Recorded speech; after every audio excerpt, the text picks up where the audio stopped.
வணக்கம் மக்களை, சற்று முன் கிடைக்கப்பெற்ற ஒரு மிக மிக முக்கியமான செய்தி ஒன்று வெளியாகியுள்ளது.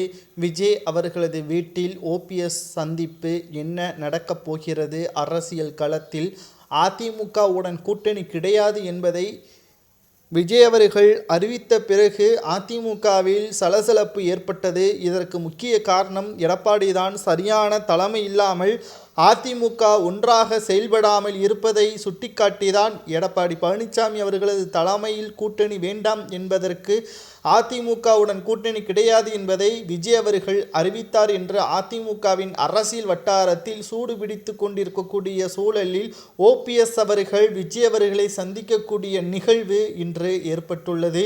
இதனால் ஓபிஎஸ் அவர்கள் சந்திக்கக்கூடிய நிகழ்வு நாம் பார்க்கும் பொழுது ஓபிஎஸ் அவர்களும் அதிமுகவில் இணைந்து ஒரே தலைமையின் கீழ் ஒன்றாக அதிமுக செயல்பட்டால் மட்டும்தான் திமுகவை வீழ்த்த முடியும். அதாவது தனித்து திமுக நின்றால் நிச்சயமாக எடப்பாடி பழனிசாமியால் வீழ்த்தியிருக்கலாம். ஆனால் 13 கட்சிகளுடன் கூட்டணியில் இருக்கக்கூடிய திமுக, எடப்பாடி சரியான தலைமை இல்லாமல் கூட்டணியில் தற்பொழுது வரை பதற்றமான சூழல் இருக்கக்கூடிய நிலையில் எப்படி திமுகவை வீழ்த்த முடியும் என்ற கேள்விதான் விஜய் அவர்களுக்கு எட்டியுள்ளது.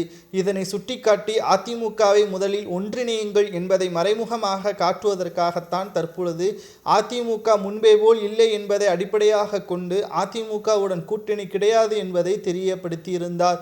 மீண்டும் அதிமுகவுடன் கூட்டணி வைத்தால் மட்டும்தான் விஜய் அவர்கள் துணை முதல்வராக ஆக முடியும் என்பது அவருக்கும் நன்றாகவே தெரியும். தனித்து போட்டியிட்டால் சீமானின் நிலைமைதான் என்பதையும் அவருக்கு நன்றாகவே தெரியும்.